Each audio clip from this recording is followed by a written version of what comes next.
وملائکتہ یصلون علی النبی، کہ اللہ تعالیٰ اور اس کے نورانی فرشتے رسول پاک صلی اللہ علیہ وآلہ وسلم پر درود و سلام بھیجتے ہیں، تو اے مومنو تم بھی جب رسول پاک کا نام آئے تو درود و سلام بھیجا کرو۔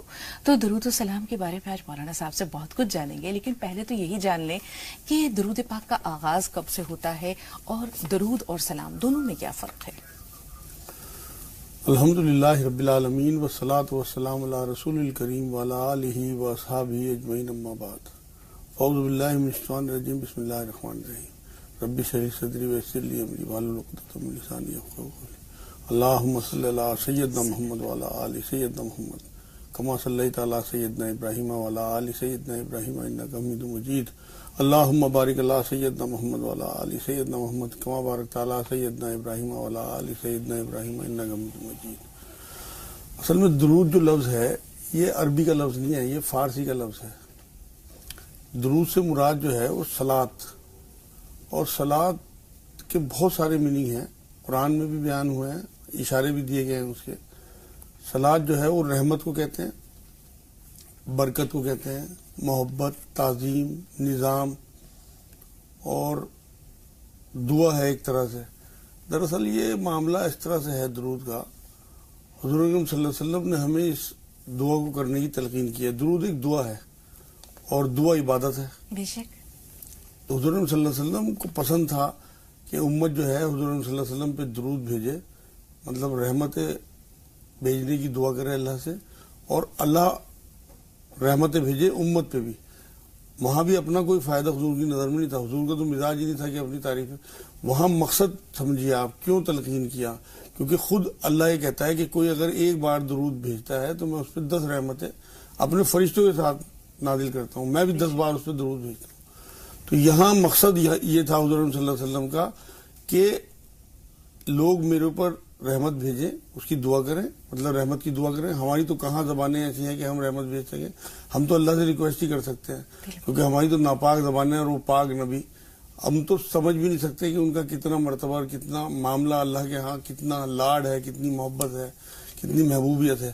تو ہم تو صرف اللہ سے ریکویسٹ کر سکتے ہیں کہ اللہ آپ رحمتیں بھیجیے اپنے نبی صلی اللہ علیہ وسلم پر۔ تو درود جو ہے وہ ایک دعا ہے کہ ہمارے ذریعے حضور صلی اللہ علیہ وسلم نے ایک دعا ہمیں دے دی کہ اللہ سے دعا کرو جس سے تمہارے اوپر اپنے اوپر اللہ رحمتیں بھیجے۔ اصل مقصد وہاں بھی امت ہی تھا۔ وجہ اصل میں میری جو سمجھ میں آتی ہے بات کہ درود شریف جو ہے یہ آگ سے نجات کا ایک ذریعہ اللہ نے اپنے بندوں کے لیے دے دیا ہے۔ اس کی وجہ یہ ہے کہ قرآن میں ایک آیت ہے کہ کوئی تمہیں اگر دعا دے تو تم اس جیسی دعا یا اس سے بہتر دعا اسے دو۔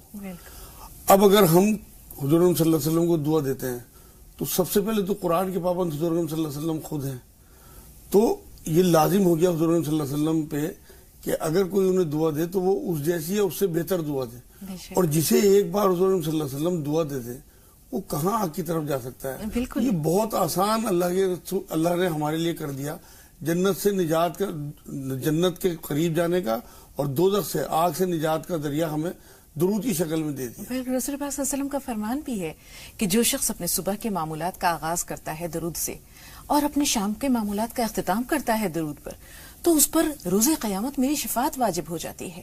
تو آپ نے صحیح فرمایا کہ جس کو روز جزا میں، روز قیامت میں رسول پاک صلی اللہ علیہ وسلم کی شفاعت مل جاتی ہے، اسے اور کیا چاہیے۔ اسی طرح جیسے آپ نے کہا کہ ایک بار جو درود بھیجتا ہے اللہ تعالیٰ اس پہ اپنی 10 رحمتیں نازل کرتا ہے۔ ایک اور جگہ یہ بیان ملتا ہے کہ اس سے انسان کو جو ہے وہ 5 اللہ تعالیٰ نے اس کے لیے اجر و ثواب رکھے ہیں۔ سب سے پہلے تو اس کے لیے 10 نیکیاں لکھی جاتی ہیں، اس کی 10 گناہ معاف ہوتے ہیں، تو اس کے 10 درجات بلند ہوتے ہیں۔ 70 مرتبہ اللہ تعالیٰ اس کے لیے جو ہے وہ اپنی رحمتیں نازل کرتا ہے، اور 70 مرتبہ اللہ تعالیٰ کے جو نورانی فرشتے ہیں وہ اس کے لیے بخشش کی دعا مانگتے ہیں۔ بے شک اور بھی بہت ساری فضیلتیں ہیں درود و سلام کی۔ آپ یہ دیکھیں نا کہ ایک بار حضور نے بات فرمائی کہ اگر جمعرات کی رات اور جمعے کے دن کوئی ان 24 گھنٹوں میں درود اور سلام بھیجتا ہے تو اللہ اس کی 100 حاجتیں پوری کرتا ہے۔ آگے اسی میں یہ فرمایا کہ 30 حاجتیں تو دنیا کی اور 70 حاجتیں آخرت میں، جہاں اصل ضرورت ہوگی حضور صلی اللہ علیہ وسلم کی شفاعت کی۔ خود اللہ یہ کہتا ہے کہ کوئی اگر درود بھیج دے کوئی بندہ تو میں اپنے فرشتوں کے ساتھ اس پہ 10 بار رحمتیں بھیجتا ہوں۔ تو اس کا جو معاملہ ہے نا درود کا، ایک لفظ یہ جو صلاۃ ہے اس کی ایک میننگ برکت ہے، اور برکت جو ہے اسے آپ اس طرح سے سمجھیں جیسے کوئی پیڑ ہو اس کی جڑ اپنی جگہ تو مضبوط ہو اندر، مطلب تنا اس کا، اور اوپر اس کے شاخیں پھیل رہی ہوں اور ٹہنیاں پھیل رہی ہوں، اور اس سے تمام مخلوق فائدہ اٹھا رہی ہو، انسان، سایہ، یا جو مطلب پکشی ہوتے ہیں وہاں بیٹھے ہیں، پھل کھائیں لوگ اس کے، مطلب تمام تر چیزیں۔ اصل میں ہم برکت کو اس طرح سے سمجھیں کہ ہم یہ دعا کرتے ہیں اللہ کے رسول صلی اللہ علیہ وسلم سے کے لیے کہ اللہ ان کی برکتیں پھیلا دے اس طرح سے، کیونکہ جتنی برکتیں حضور کی پھیلیں گی اتنا ہی ہمیں بھی فائدہ ہوگا، اتنا مخلوق کو فائدہ ہوگا۔ تو سب سے بڑا جو درود ہے حضور صلی اللہ علیہ وسلم پہ بھیجنا، رحمتیں بھیجنا، دعا کرنا، وہ یہ ہے کہ ہم خود رحمت للعالمین جیسے بنے، اپنے اندر رحمتیں اتاریں۔ اصل درود یہ ہے، خالی صلی اللہ علیہ وسلم کہنے سے نہیں کچھ ہوگا، بلکہ اپنے اندر رحمت للعالمین کی جو صفات ہیں، جس طرح سے وہ لوگوں کے ساتھ رویہ کرتے تھے، جس طرح سے ان کا معمول تھا، جس طرح سے ان کے معاملات تھے، ان چیزوں کو اپنے اندر اتاریں، تب اصل میں درود کا حق ادا ہوگا۔ یہاں ایک سوال ہے، جیسے ابھی جو ایک واقعہ بیان کیا اس میں بھی رسول پاک صلی اللہ علیہ وسلم نے فرمایا کہ میں نے آمین کہا اس وقت جب میرا نام لیا جائے اور کوئی شخص درود نہ بھیجے۔ تو اگر کوتاہی ہوتی ہے لوگوں سے، رسول پاک صلی اللہ علیہ وسلم کا نام لیا جائے اور وہ درود و سلام نہ بھیجیں، تو اس پر وعید تو ہے ہی ہمارے سامنے، لیکن اس دنیا میں اس کے لیے کتنی ہلاکتیں ہیں۔ اصل میں تو آپ یہ دیکھیں نا، حضرت علی رضی اللہ تعالیٰ عنہ ایک بار یہ بات فرماتے ہیں کہ انہوں نے صلی اللہ علیہ وسلم نے یہ بات کہی ہے کہ سب سے زیادہ جو بخیل اور کنجوس شخص ہے وہ ہے کہ جس کے سامنے میرا نام نامی آئے اور وہ درود نہ بھیجے۔ تو اس لیے یہ تو لازمی ہو گیا ہمارے اوپر کہ ہم، اصل میں بات یہ ہے نا کہ ایک بار ایک حدیث سے یہ بات ثابت ہے کہ ہمارا تو ایمان ہی مکمل نہیں ہوتا بنا حضور کی محبت کے۔ جب تک حد درجے کی محبت حضور کی، اپنی جان سے زیادہ، اپنے مال سے زیادہ، اپنی اولاد، اپنے ماں باپ سے زیادہ محبت ہمیں حضور کی نہ ہو، اور جسے حضور کی محبت، اصل میں بات یہ ہے نا، حضور کی احسانات بھی اتنے ہیں۔ آپ کو اللہ کی پہچان کس نے دی؟ آپ کو ایمان کس نے دیا؟ آپ کو حساب کتاب آخرت کی جو پہچان ہے وہ کس نے دی؟ تو حضور صلی اللہ علیہ وسلم کی جتنی محنت ہے، جتنا انہوں نے ہمارے لیے کیا ہے امت کے لیے، یہاں بھی میں شروع میں بتا رہا تھا آپ کو کہ یہاں جو درود و سلام پڑھوانے کا مقصد ہے وہ اپنی تعریفیں نہیں ہے، خدا نہ خواستہ حضور کا تو مزاج نہیں تھا، بالکل سادگی تھی۔ یہاں بھی مقصد یہ ہے کہ حضور پسند اس لیے کرتے تھے کہ لوگ درود و سلام پڑھیں اور اللہ ان پہ برکتیں نازل کرے۔ بالکل، یہاں آپ نے اللہ تعالیٰ کے بعد اللہ کے رسول سے محبت کا ذکر کیا ہے۔ جب تک رسول پاک صلی اللہ علیہ وسلم کی محبت جو ہے انسان کے دل میں نہیں ہے، یا رسول پاک کا وجود، آپ کی ذات اقدس ہمارے دل میں اپنے مال، اپنے اسباب، بال بچوں سب سے زیادہ ہونی چاہیے، تب ہم کہہ سکتے ہیں کہ ہم نے رسول پاک صلی اللہ علیہ وسلم سے محبت کا حق کسی حد تک ادا کیا۔ ہمارے سامنے بہت ساری مثالیں موجود ہیں مجاز صاحب۔ حضرت خبیب کو سولی دی جا رہی ہے، 40 نیزہ بردار آپ کے چاروں طرف کھڑے ہیں، مشرکین مکہ آپ کو کہہ رہے ہیں کہ ابھی بھی وقت ہے، پھر جاؤ دین محمد سے، لیکن وہ کہتے ہیں کہ نہیں، اب تو اسلام میرے رگو پہ میں جاری و ساری ہے، میں جان دے سکتا ہوں لیکن اسلام نہیں چھوڑ سکتا۔ تو طرح طرح کی اذیتیں وہ دیتے ہیں، پھر آخر میں یہ بھی کہتے ہیں کہ صرف اب عزت کی بات آ گئی، وہ کہتے ہیں کہ صرف یہی کہہ دو کہ کاش کہ میری جگہ محمد ہوتے، ہم تمہیں چھوڑ دیں گے، تمہاری جان نہیں لیں گے۔ وہ کہتے ہیں کیا بکتے ہو، ہم گوارا بھی نہیں کر سکتے کہ حضرت محمد مصطفیٰ صلی اللہ علیہ وسلم کو ایک سوئی کی نوک بھی چپ جائے، ہماری جانیں قربان، ہمارے مال قربان، ہمارے بچے قربان، سب کچھ قربان، اور وہ لوگ کس طرح بے دردی سے حضرت خبیب کو سولی دیتے ہیں، لیکن وہ کہتے ہیں کہ نہیں، رسول اللہ تعالیٰ سے کہتے ہیں، بول کے فریاد کرتے ہیں کہ اپنے حبیب اقدس کی خدمت میں میرا سلام پیش کر دینا۔ ادھر آپ کو سولی دی جاتی ہے، نیزے آپ کے جسم کو چھلنی کرتے ہیں، ادھر حضرت جبرائیل رسول پاک صلی اللہ علیہ وسلم کے پاس مدینہ منورہ میں حاضر ہوتے ہیں اور وہ کہتے ہیں کہ یا رسول اللہ، خبیب کا سلام قبول کیجئے۔ رسول پاک اشکبار ہو جاتے ہیں اور کہتے ہیں کہ میرا خبیب اللہ کے بارگاہ میں پہنچ گیا، جنت میں پہنچ گیا۔ تو یہ ہے رسول پاک صلی اللہ علیہ وسلم سے محبت۔ اصل میں تو محبت کا اظہار ہی جو ہے یہ صلاۃ و سلام ہے۔ آپ یہ دیکھیں نا، اللہ نے نماز میں ہمیں پابند کر دیا، تحیات میں ہمارے لیے ضروری ہے کہ ہم جو ہے حضور صلی اللہ علیہ وسلم پہ سلامتی بھیجیں۔ اصل بات یہ ہے کہ یہ دعا ہے، اگر ہم حضور صلی اللہ علیہ وسلم کے لیے دعا کر رہے ہیں تو حضور پابند ہو گئے ہمیں دعا دینے کے لیے، یہ ہماری بخشش کا سبب آ گیا۔ حضور صلی اللہ علیہ وسلم سے حد درجے کی محبت اللہ کو ہے، وہ جو آپ نے آیت شروع میں پڑھی ہے، سورہ احزاب کی 56 نمبر آیت ہے، ان اللہ و ملائکتہ یصلون علی النبی۔ وہاں اللہ یہ بتانا چاہتے ہیں کہ میرے فرشتے تعظیم کرتے ہیں، محبت کرتے ہیں اور رحمتیں بھیجتے ہیں اللہ کے نبی پہ، اے لوگو تم بھی بھیجا کرو۔ اس کی وجہ یہی ہے کہ اللہ، آپ یہ دیکھیں نا، کسی بچے سے آپ محبت کریں، اس کے گھر والوں کو بھی بچوں سے بہت محبت ہوتی ہے، تو لازمی آپ کے لیے ان کے دل میں کچھ نہ کچھ سافٹ کارنر آ جائے گا۔ جب آپ اللہ کے رسول صلی اللہ علیہ وسلم کے لیے جذبات رکھیں گے، ان کے لیے برکات کے، رحمت کے، تو اللہ کیونکہ خود اللہ کے رسول صلی اللہ علیہ وسلم کو بے انتہا پسند کرتے ہیں، لاڈ کرتے ہیں، محبت کرتے ہیں، تو لازمی ہمارا تعلق اللہ سے بڑھے گا. تو درود جو ہے وہ اللہ سے تعلق بڑھانے کے لیے بھی ہمارے لیے بہت ضروری ہے.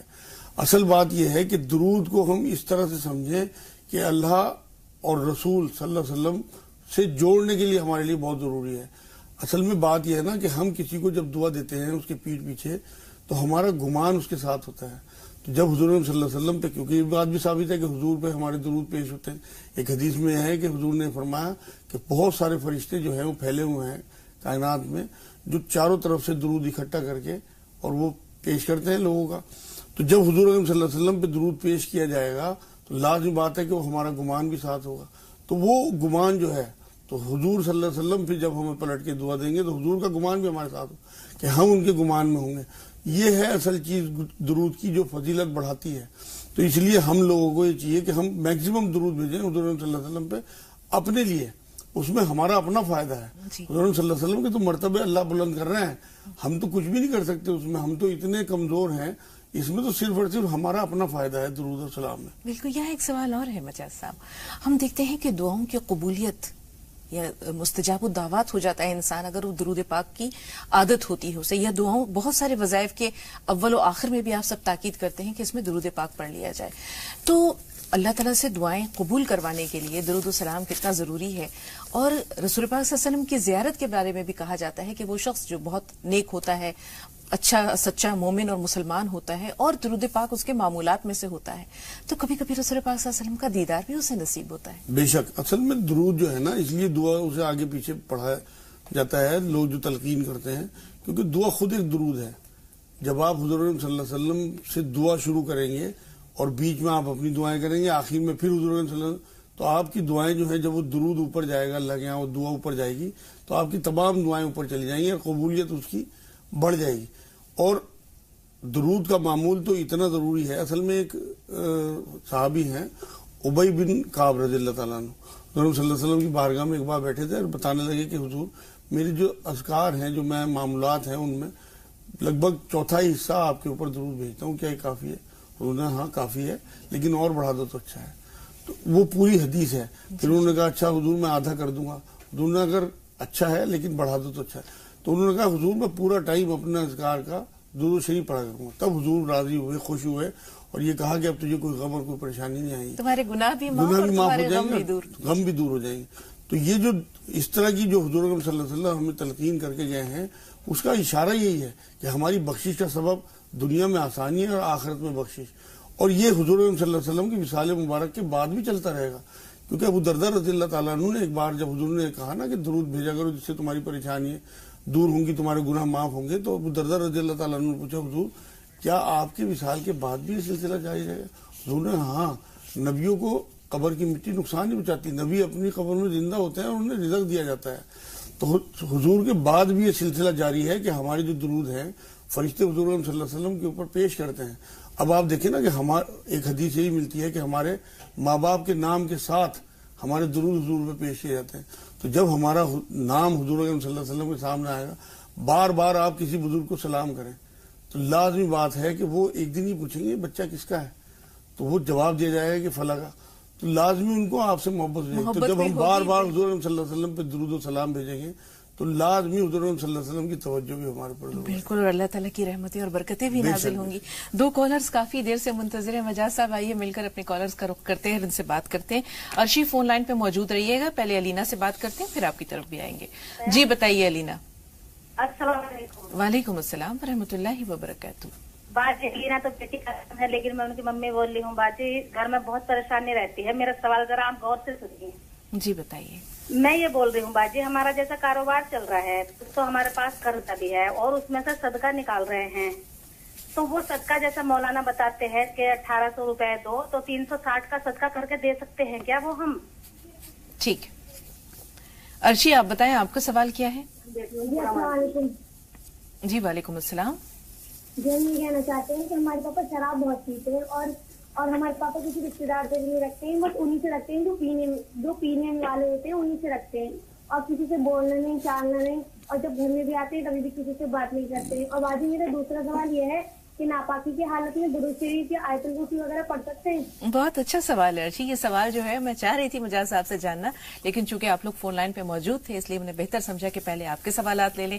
اپنے سوال کو مؤخر کیا لیکن آپ سلامت رہیں. بہت اچھا سوال ہے. چھوٹے سے بریک کے بعد ملتے ہیں ناظرین.